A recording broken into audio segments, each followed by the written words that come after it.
नमस्कार दोस्तों। तो अब पूरी दुनिया को ये महसूस होने लग गया है कि यूएस का जबरदस्त ह्यूमिलिएशन कर रहा है ईरान या ईरान का डेलीगेशन, और बार बार ये ह्यूमिलिएशन एक लेवल ऊपर चला जाता है। हर राउंड ऑफ टॉक में, हर बार जब डोनाल्ड ट्रंप पीस के लिए बोल रहे हैं, तो पूरी दुनिया को ऐसा महसूस हो रहा है कि कहीं ना कहीं यूएस ये वॉर ऑलरेडी हार चुका है।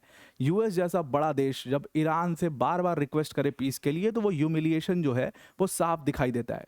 और पहले तो इसके बारे में मतलब सिर्फ और सिर्फ वेस्ट एशिया में या सिर्फ और सिर्फ ईरान बोल रहा था, लेकिन अब इसके बारे में पूरी दुनिया बोलने लगी है। खास तौर से वो यूरोपियन लीडर्स भी इसके बारे में आवाज़ उठाने लगे हैं जिनको कभी ट्रंप बुली किया करते थे। जर्मन चांसलर फ्रेडरिक मर्ज का स्टेटमेंट आया। उन्होंने कहा कि यूएस को बुरी तरीके से ह्यूमिलिएट किया जा रहा है इस पूरे वॉर के अंदर, और इसके कारण सिर्फ एक व्यक्ति है, दैट इज डोनाल्ड ट्रंप। इसके अलावा सेम बात कीर स्टामर कुछ दिनों पहले बोल चुके हैं, यही सेम बात मैक्रोन भी फील करते हैं, और इन लोगों ने इस बात को बड़े ही स्ट्रांगली रखना शुरू कर दिया है। अब आप जाहिर सी बात है, सबको जब आप बुली करने की कोशिश करोगे तो फिर आपका भी टाइम आएगा और आप भी बुली हो सकते हो। वो बुली जो है वो करना इन लोगों ने शुरू कर दिया है। तो जर्मनी के चांसलर ने एक स्टेटमेंट दिया। उन्होंने कहा कि यूएस को हर बार में, हर राउंड ऑफ टॉक में यहाँ पर ह्यूमिलिएट किया जा रहा है, और इसका कारण है डोनाल्ड ट्रंप। इसको समझने की कोशिश करते हैं, और इन स्टेटमेंट्स का बहुत बड़ा मीनिंग है। इन स्टेटमेंट से सीधा इन्होंने ट्रंप को एक बहुत मुंहतोड़ जवाब भी दिया है कि जो तुम बार बार हमें बुली करते हो ना, ये तुम्हारा एक्चुअल सच्चाई है, और इसलिए तुम पूरी दुनिया में बदनाम हो रहे हो। डिटेल में इसको डिस्कस करते हैं, पर वीडियो में आगे जाने से पहले एक बड़ी अनाउंसमेंट है अनअकैडमी टीम की तरफ से कि अगर आप यूपीएससी सीएससी की प्रिपरेशन करना चाहते हैं तो Unacademy is your one stop solution. और अनअकैडमी आपको जो अपना फाउंडेशन कोर्स है वो सबसे लोएस्ट प्राइस पर, यानी सिर्फ और सिर्फ 16,999 के प्राइस पर दे रहा है। ध्यान में रखिएगा, ये ऑफर 30 अप्रैल तक वैलिड है, उसके बाद ये ऑफर खत्म हो जाएगा। और इसमें अनअकैडमी के बेस्ट फैकल्टीज यानी कि मृणाल सर, प्रतीक सर, सुदर्शन सर जैसे एजुकेटर्स यहाँ पर आपको पढ़ा रहे होंगे। इस कोर्स के अंदर आपको अभी 60% का ऑफ दे रहा है, जो कि अनअकैडमी के इतिहास का सबसे लोएस्ट प्राइस है। लिंक इसका हमने डिस्क्रिप्शन में दे दिया है, उस पर क्लिक करके आप इसको ज्वाइन कर सकते हैं। इसमें आप मेरा कोड इस्तेमाल कर सकते हैं, APYT10, ये मेरा कोड है, इसको इस्तेमाल करके आप इसमें ज्वाइन कर सकते हैं। लिंक इसका डिस्क्रिप्शन में मिल जाएगा। Now coming back to the topic, तो जर्मन चांसलर फ्रेडरिक मर्ज का एक स्टेटमेंट आया। फ्रेडरिक मर्ज ने कहा कि पूरी तरीके से यूएस की लीडरशिप को ह्यूमिलिएट किया जा रहा है, और ईरान ये बहुत स्ट्रैटेजिकली कर रहा है। सबसे पहले तो इनका कैलकुलेशन था, इनको लगा कि ईरान को हम पूरी तरीके से ख़त्म कर देंगे, दबा देंगे, 2-3 दिन में पूरा लपेट देंगे। और उसके बाद जब इनको एक्चुअल सच्चाई दिखी तो ये पीस पीस पीस पीस करने लग गए। और क्योंकि इनके ऊपर मतलब पूरा इतना ज़्यादा प्रेशर है, डोमेस्टिक पॉलिटिक्स का भी प्रेशर है, and what international politics is, अब ये डोनाल्ड ट्रंप को समझ में आएगा। तो जब इतना प्रेशर इनके ऊपर पड़ा तो ये पीस पीस चिल्लाने लग गए। और फिर आप देखिए, इनके इनवॉइस एक बार जाते हैं पाकिस्तान, उसके बाद वहाँ से खाली हाथ वापस लौट आते हैं।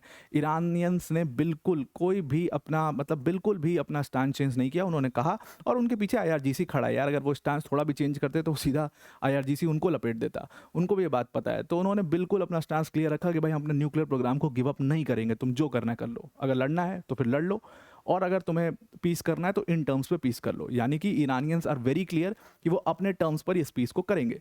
अब डोनाल्ड ट्रंप के जो एनवॉयज हैं उनको खाली हाथ वहाँ से वापस आना पड़ा। दो बार ये इनिशिएट हो चुका है, और दोनों बार खाली हाथ जो डेलीगेशन है वो वापस आता है।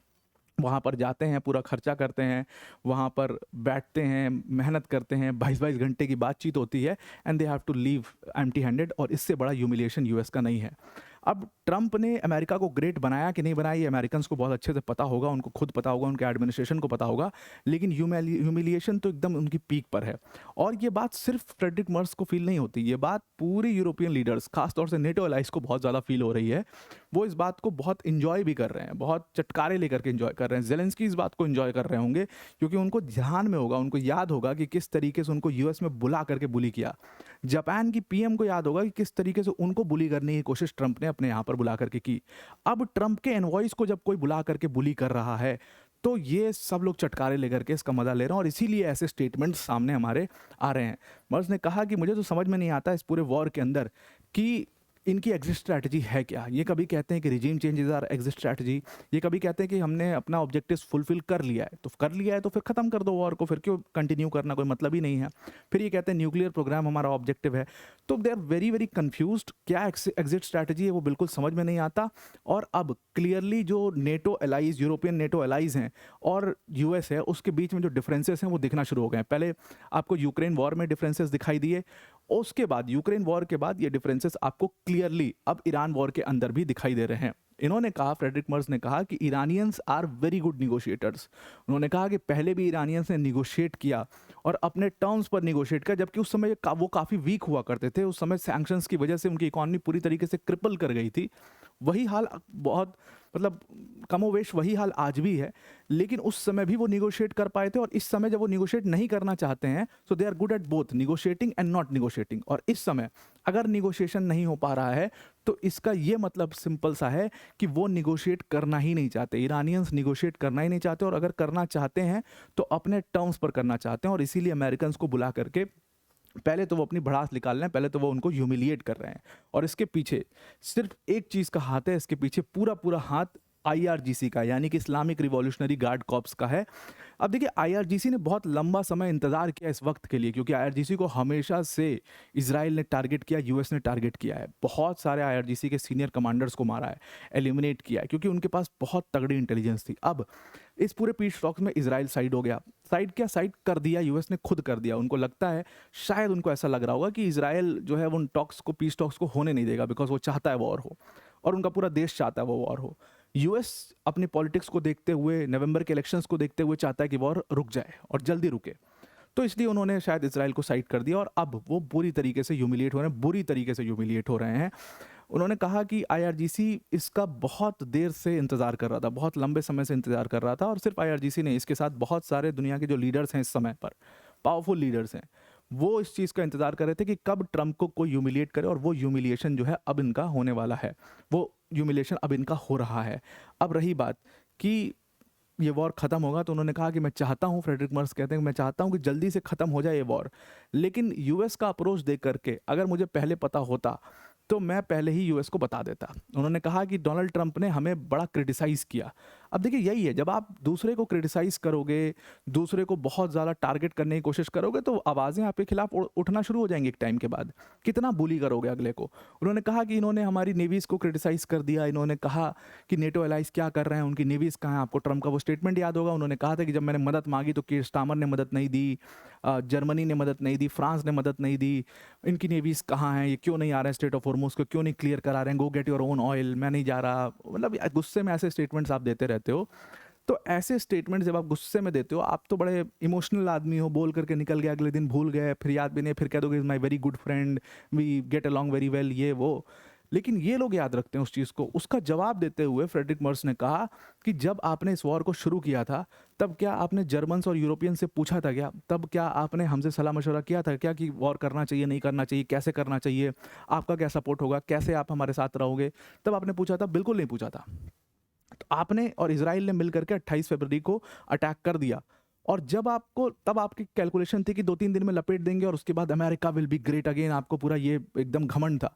और जब वो घमंड चूर हुआ आपका, जब वो घमंड टूटा आपका, जब उन्होंने हिट किया और गल्फ कंट्रीज को हिट किया, जो आपको उम्मीद भी नहीं थी, तब आप जो है वो ठिकाने पर आए, और उसके बाद आप यूरोपियंस की मदद मांगने लग गए।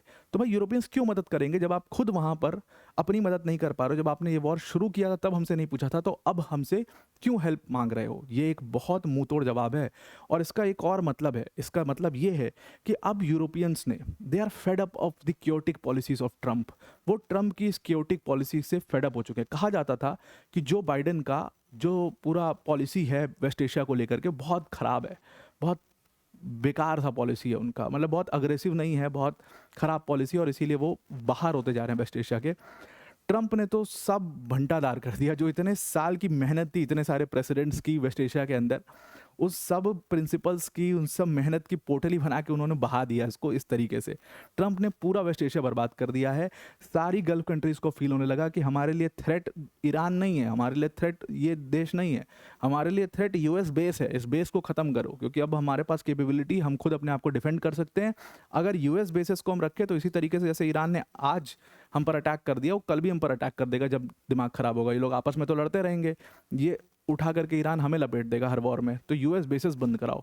और ये बात लगभग हर देश एक बार कह चुका है, अंदर ही अंदर चुप चुप के ही कह चुके हैं, लेकिन इस बात को कह चुके हैं, वो बड़े धीरे स्वर में कहे हैं, लेकिन कह चुके हैं। यूएई ने बोला इस बात को, सऊदी अरेबिया बोल चुका है, कतर को फील हो रहा है, सबको ये फील हो रहा है कि यूएस बेसिस हमारे लिए बहुत बड़ा खतरा बन चुके हैं, और ये हमारे ऊपर एक बर्डन बन चुके हैं। अब उन्होंने कहा, फ्रेडरिक मर्स ने कहा कि अगर मुझे पता होता ये वॉर 5-6 हफ्ते चलने वाला है और प्रोग्रेसिवली हर बार बढ़ने वाला है, तो मैं ट्रंप को पहले इस बारे में बता देता।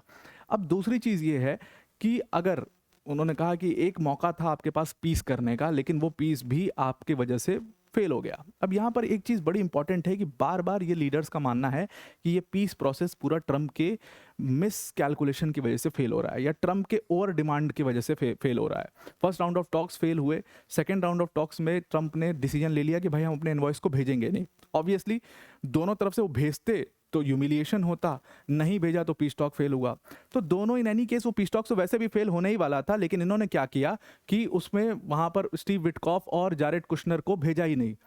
और जब जारेड कुशनर और स्टीव विटकॉफ को भेजा ही नहीं तो इससे पीस टॉक्स फेल हुए और यूरोपियन लीडर्स को ये फील हो रहा है कि पीस टॉक्स फेल हो गए। भाई आप क्या कर रहे हो? आपको यहाँ पर पीस टॉक्स करने चाहिए थे, लेकिन आप अपना इमोशन दिखा रहे हो, वहाँ पर आप अपना गुस्सा दिखा रहे हो कि देखो मैं नहीं भेज रहा हूँ और उनको करना होगा तो वो करेंगे, हमें कोई गरज नहीं पड़ी है। अरे गरज पड़ी है तुम्हारे ऊपर, तुम्हारी उनकी इकॉनमी ऑलरेडी क्रिपल है, तुम्हारी इकॉनमी यहाँ पर खराब हो रही है, तुम्हारी इकॉनमी के ऊपर प्रेशर पड़ रहा है। Why are you doing this? अब ईरानियन जो फॉरेन मिनिस्टर हैं, आपको पता ही है कि वो रशिया ट्रेवल करते हैं, सीधा ओमान से बात करने के बाद, पाकिस्तान से बात करने के बाद वो रशिया ट्रेवल करते हैं और रशिया में जा करके उन्होंने वहाँ पर पुतिन की मदद मांगी। अब फ्रेडरिक मर्स का कहना है कि स्ट्रेट ऑफ हॉर्मुज जो है वहाँ पर माइंस थी, ऐसा कहा जा रहा था कि वहाँ पर माइंस थी और हमने ऑफर किया था, बहुत सारे यूरोपियन देशों ने ऑफर किया था कि हम माइन स्वीपर्स को भेजते हैं और माइन स्वीपर को भेज करके हम वहाँ पर स्ट्रेट ऑफ हॉर्मुज को क्लियर कराते हैं। लेकिन ट्रंप ने उसका भी कोई जवाब नहीं दिया और ट्रंप ने उसके ऊपर भी कुछ नहीं बोला और वो भी पूरे जो हमारे प्रोसेस था वो पूरा फेल हो गया। तो ये सब कुछ, सारी प्रॉब्लम्स जो हो रही हैं वो ट्रंप के मिसकैलकुलेशन की वजह से हो रही हैं और इसीलिए Donald Trump is that man जो इसको और ज्यादा क्योटिक बनाते चला जा रहा है और इसीलिए यूएस का ह्यूमिलिएशन जो हो रहा है वो पूरा डोनाल्ड ट्रंप की वजह से हो रहा है। तो अब आपको ये पूरा आर्टिकल समझ में आ गया होगा। आज के लिए इतना ही। Thank you and have a nice day.